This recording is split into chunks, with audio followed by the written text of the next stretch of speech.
cho anh được nhìn thấy em lần cuối thôi, để rồi ta chia tay trọn một đời. Đến vội vàng để rồi ta xa nhau, anh đau nhói cho cơn đau cao xe. Đừng vội quay đi mà em, để con tim của anh nhói đau.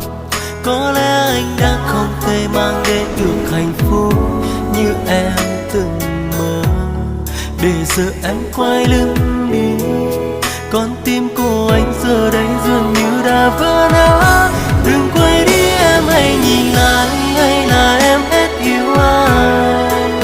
Đừng để cho anh phải nhớ mong em từng để hạnh phúc đó dẫu chỉ nhỏ nhoi, nhưng anh vẫn mãi mang theo.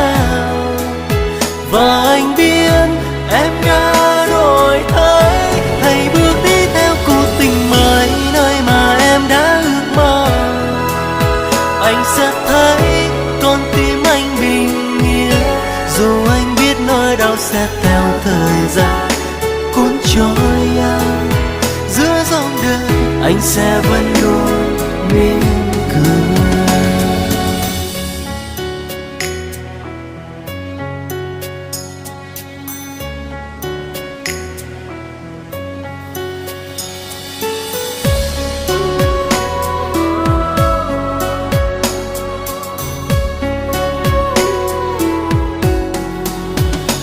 Để cho anh được nhìn thấy em lần cuối thôi, để rồi ta chia tay trọn một đời.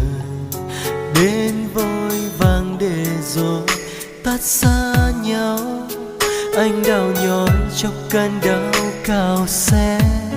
Đừng vội quay đi mà em, để con tim của anh nhói đau.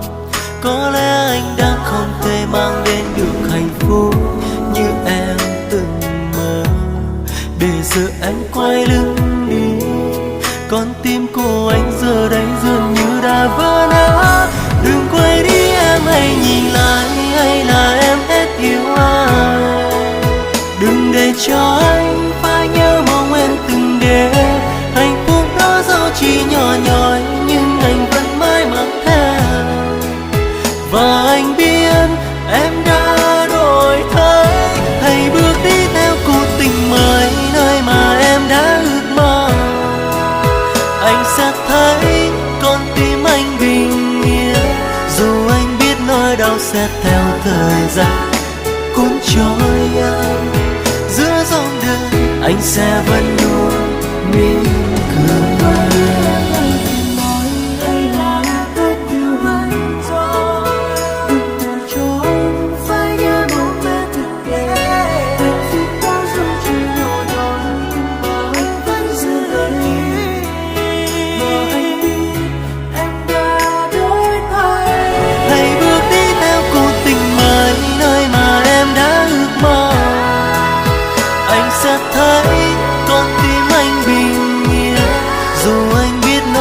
Sẽ theo thời gian cuốn trôi anh. Giữa dòng đời anh sẽ vẫn luôn mỉm cười.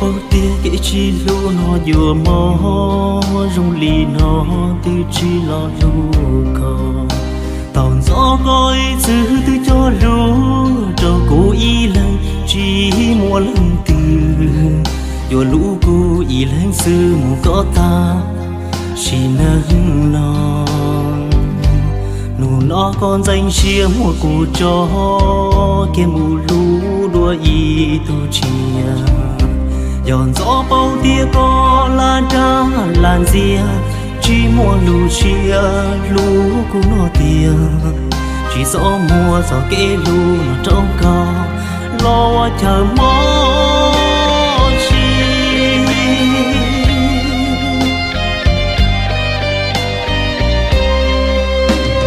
nhà cô từ lũ coi sâu lo có chân cái nó cô mù vì cô chỉ do tôi có lù